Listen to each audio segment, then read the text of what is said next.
What is the scariest thing you've ever woken up to?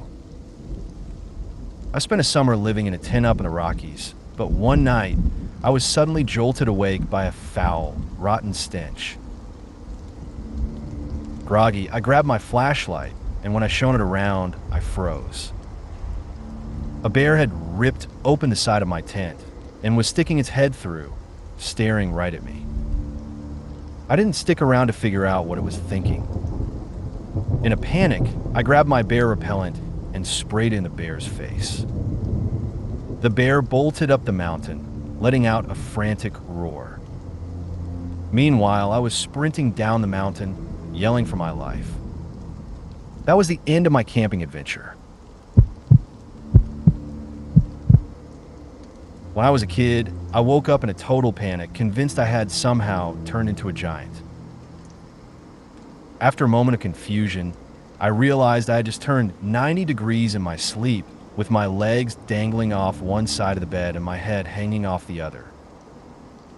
It took me a few seconds to have that "oh wait" moment.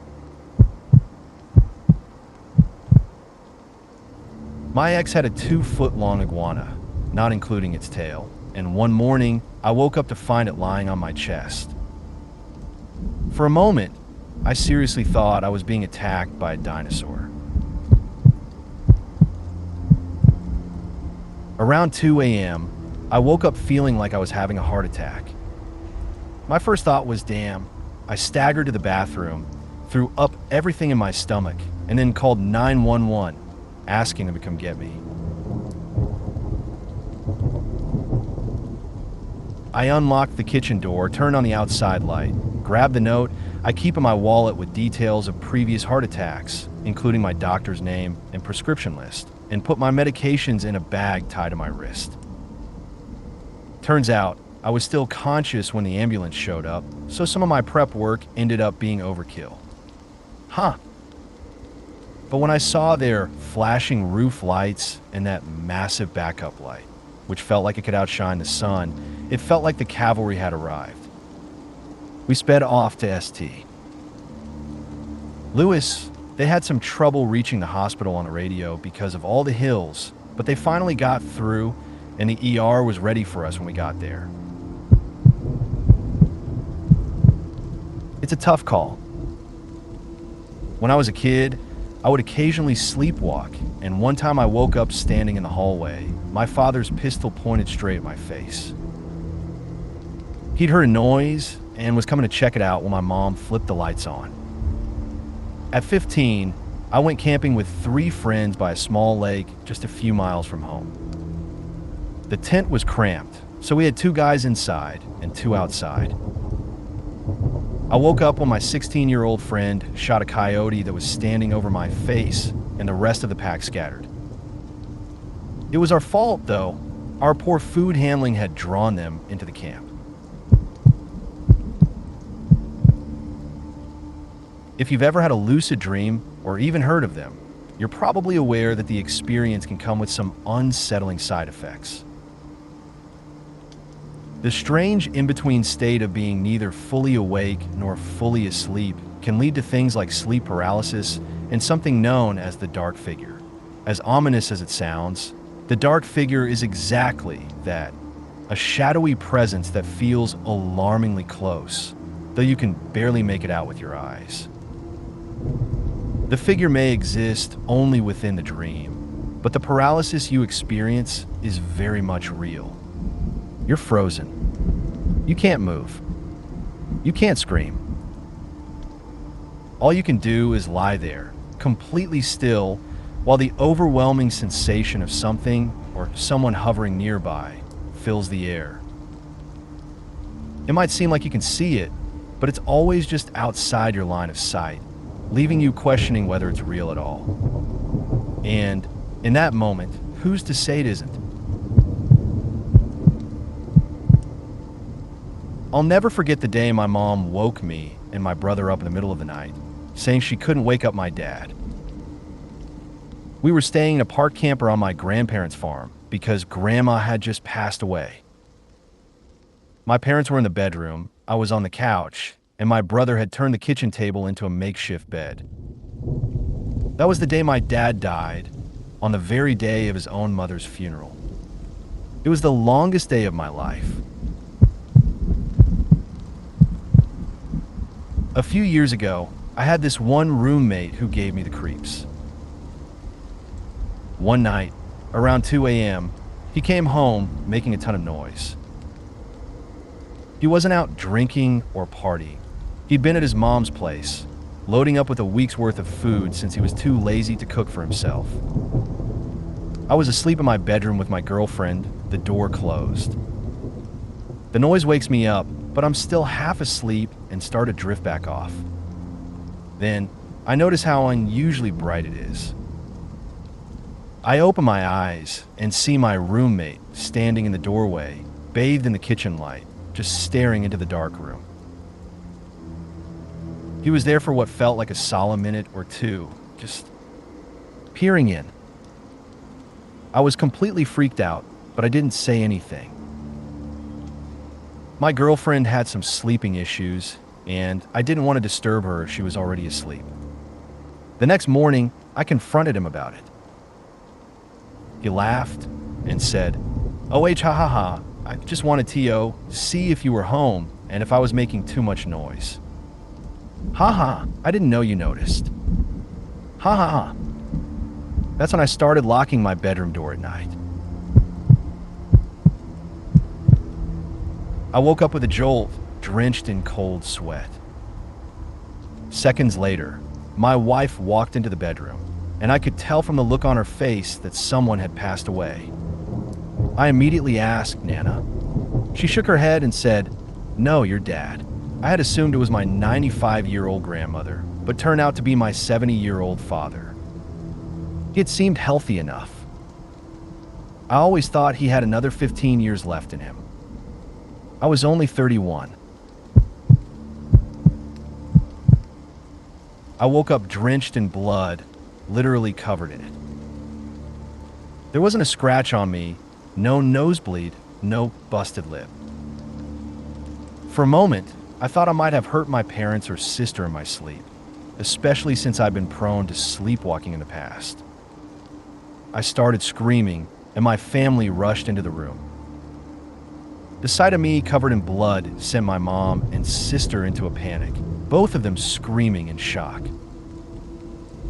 I quickly jumped into the shower, trying to wash off the blood, while my dad checked me over, making sure I wasn't bleeding out from some hidden injury. We never figured out where the blood had come from. The morning of my 11th birthday, I woke up to the sound of my dog, Scarlet, softly growling. Scarlet was a sweet Irish setter mix, by far the dumbest dog I'd ever owned, but loyal and loving. She always slept on the floor in my room, keeping me safe from the dangers of suburbia, squirrels, laughing kids, more squirrels. I never heard her growl in the night before, though. But there she was, giving off a low, continuous warning growl. Confused and a little scared, I opened my eyes just enough to see what was going on. Silhouetted against the dim morning light stood a man. He was standing right by my bed, watching me sleep. My heart froze. Terrified, I stayed as still as possible, pretending to be asleep, hoping not to alert the intruder. As I began to wake up more fully, my mind started racing. Why would someone break into my room just to watch me sleep? I must be imagining things, I thought. Maybe it was just a trick of the light? I cracked my eyes open a little wider, and nope, there was definitely a man standing there. And not my dad. This man was about the same height and build as him, but completely bald. My dad had a receding hairline, something we all joked about with Rogaine ads, but this man was completely bald. Now, I was really freaking out, and Scarlett's growls weren't helping. I needed a plan. I couldn't just lay there and let some random person watch me sleep. What would Kevin McAllister do if the wet bandits were standing in his room? He'd fight back, obviously. He'd hit them in the groin with an iron tied to a hockey stick. I didn't have a hockey stick, but I did have a Tic Tac container filled with mercury from a busted thermometer. Sure, it was dangerous, but it wasn't exactly a quick fix. I needed action, and fast. I figured I still had the element of surprise on my side. I was just lying there, pretending to be asleep, waiting for the perfect moment.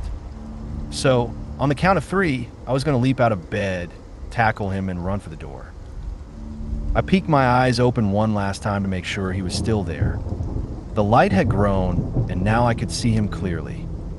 And then, just like that, I recognized him. It was Captain Picard, standing in my room as though he just beamed down from the Enterprise.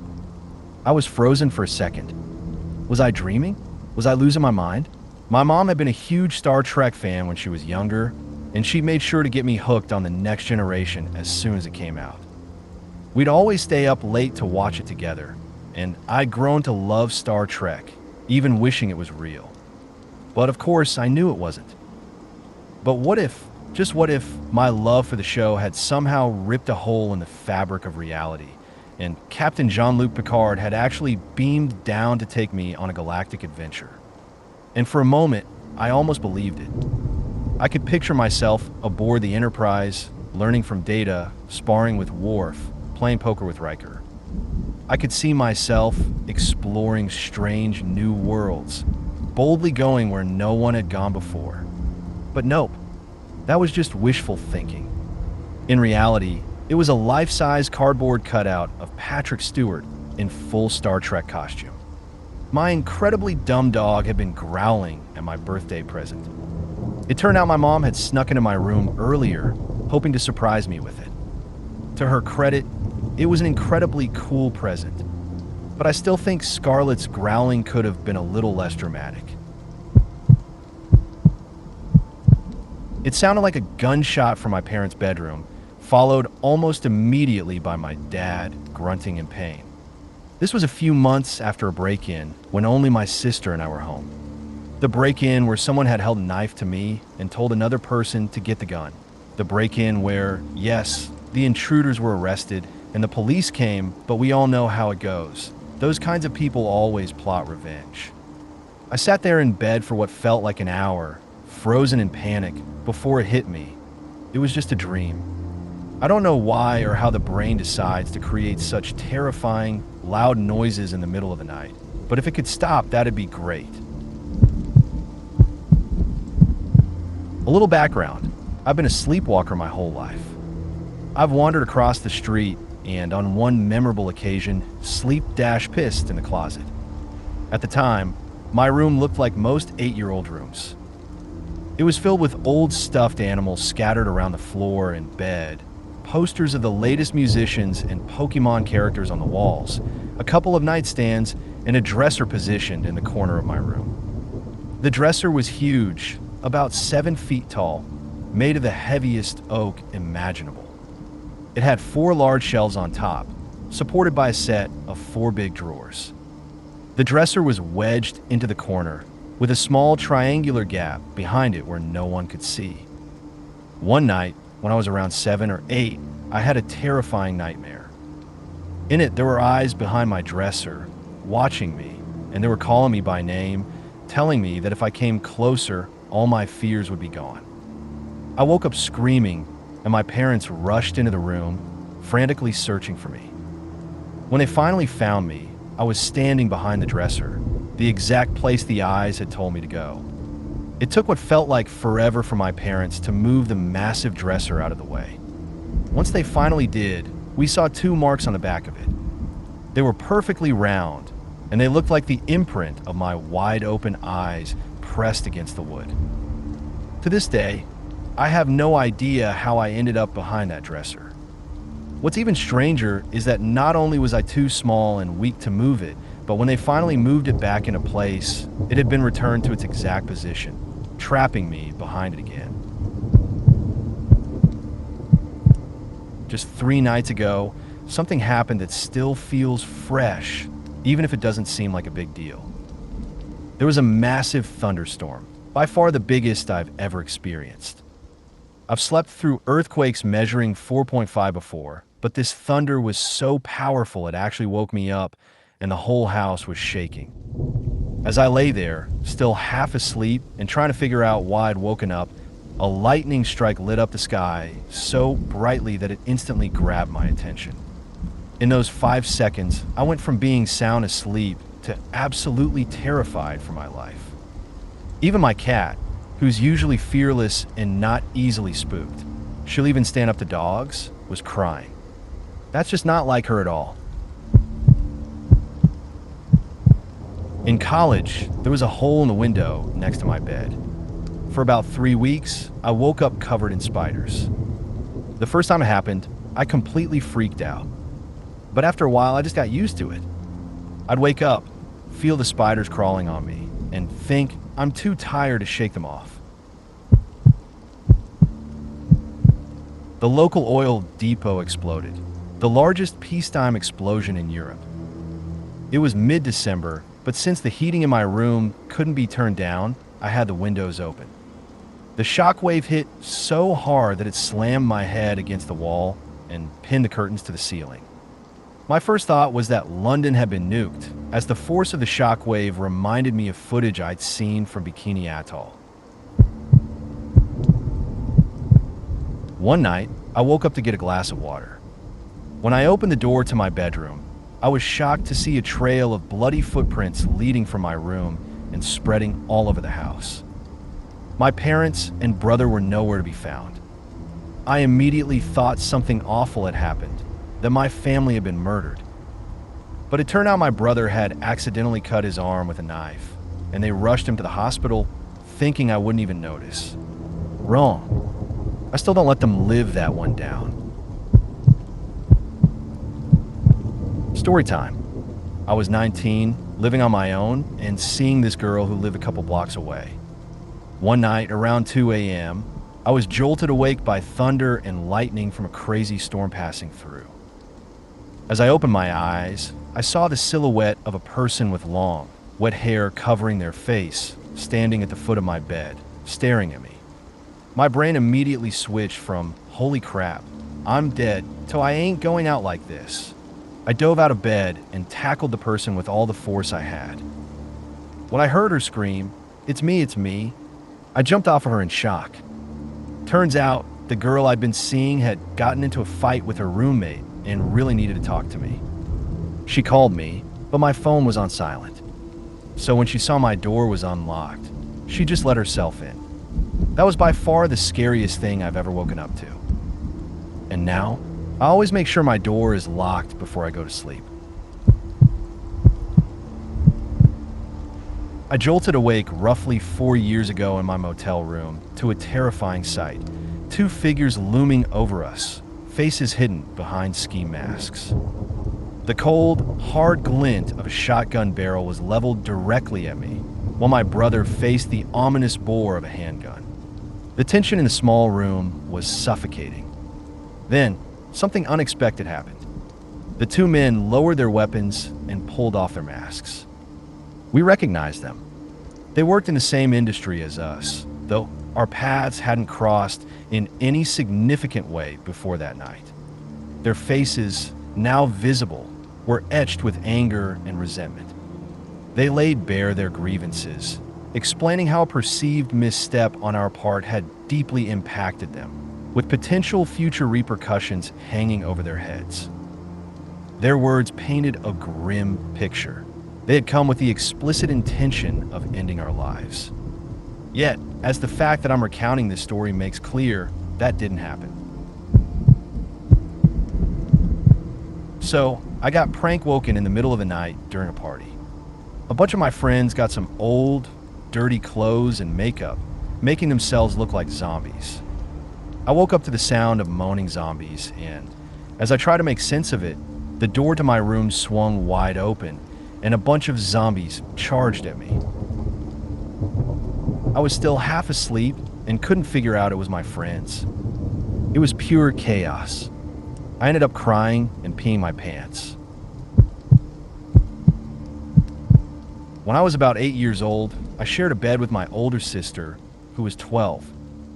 One night, I had a nightmare that our next-door neighbor's pit bull attacked and killed her. This nightmare was probably fueled by news reports I'd seen about a toddler whose face had been mauled by a pit bull. It was all over the news at the time. So, after waking up crying from the nightmare, I looked over and saw that my sister wasn't in bed. In my half-asleep panic, I convinced myself she must be dead, just like in the dream. I became completely hysterical. My mom heard me and came rushing in. After I explained what happened, she calmly told me that my sister was at ballet class, just like she was every Saturday morning. I woke up to complete darkness in my room, like I couldn't even see my hand in front of my face. I keep a flashlight near my bed, along with my TV remotes, because I scare easily and have a little routine when I get up. First, I glance around the room. If something looks off, I use the flashlight. If I feel uneasy, I turn the TV on. So, I grab a flashlight and turn the TV on. The room lit up a bit, but when I looked out the window, it was bright, really bright. Not sunny, middle of the day bright, but more like late morning with overcast fog, that kind of weird white brightness. But strangely, it wasn't lighting up my room. I checked my phone for the time and saw that it was 9 p.m., the same night I'd gone to sleep. I tried to go back to bed, but as soon as I laid down, I felt an urgent need to use the bathroom. I tried to get up, but then everything went black. When I woke up the next morning, I was on my couch, which is right next to my bed. My bed was completely made, but in the wrong direction.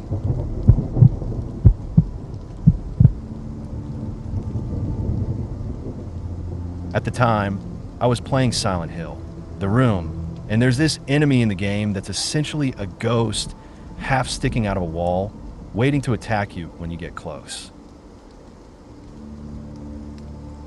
One night, I woke up to the sound of something falling off my desk, and when I looked over, I saw half a human figure in my window. At first, I thought, oh, a ghost. A chill ran down my spine, but then I snapped to my senses and realized, shit, it's a robber. Adrenaline hit me hard, and I grabbed my baseball bat, flipping the light on. The guy, now inside my room, looked up and just stared at me. For a few seconds, we stood there, frozen, staring at each other. Then, without warning, he leaped out the window. I screamed, "Get back here! Hey!" and bolted for the front door with my bat in hand to chase him down, but by the time I got outside, he was already halfway down the street. I was barefoot, so there was no way I could catch up. I called the cops, and they eventually found him on a stolen bike with a bag full of stolen stuff. For a few weeks, I was admitted to a mental health facility to cope with severe depression. Due to overcrowding in the dedicated depression ward, I was placed on a mixed diagnosis unit. This unit had separate male and female hallways, strictly monitored by the nursing staff stationed in the central nurses station to ensure no one entered the wrong area. The atmosphere on the male hallway was unsettling. Several individuals appeared to be experiencing significant mental health challenges, including a few people experiencing homelessness who seemed profoundly unwell. There were also others struggling with severe depression. I recall one man who had attempted self-harm with a chainsaw. Then there was this other patient, likely in his mid-20s to mid-30s. He had a perpetually agitated expression, reminiscent of Eminem in his more intense moments, and often seemed restless and agitated during group therapy, which made me wonder if substance use was a factor. During my stay, I mostly stayed in bed, often sleeping for extended periods. One afternoon, I woke up and turned over to find him standing in my room, just staring at me. A wave of fear washed over me as I met his gaze. My heart pounded, and my mind raced with questions. How long had he been there? Had he been watching me sleep, frozen in place? I watched as he began to twitch. Then, he turned away and started going through my belongings. I remained silent, my eyes fixed on him, terrified that any movement might provoke him. When he finally left the room, I immediately rushed to the nurse's station and reported what had happened. The following day, I was moved to the depression ward.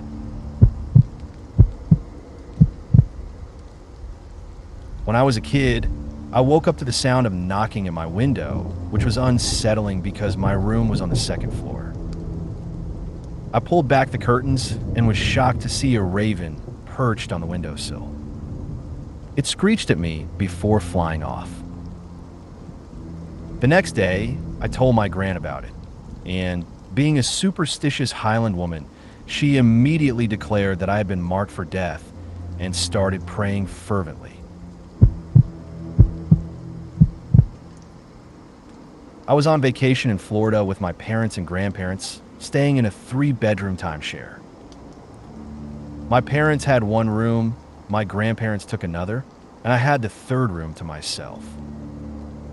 One night, we all went to bed, and I was woken up in the middle of the night by snoring. I looked over at the second bed and saw a man there, snoring away. I had no idea who it was. Everyone else was accounted for in their own rooms. I quietly snuck out of my room and went to my parents' room.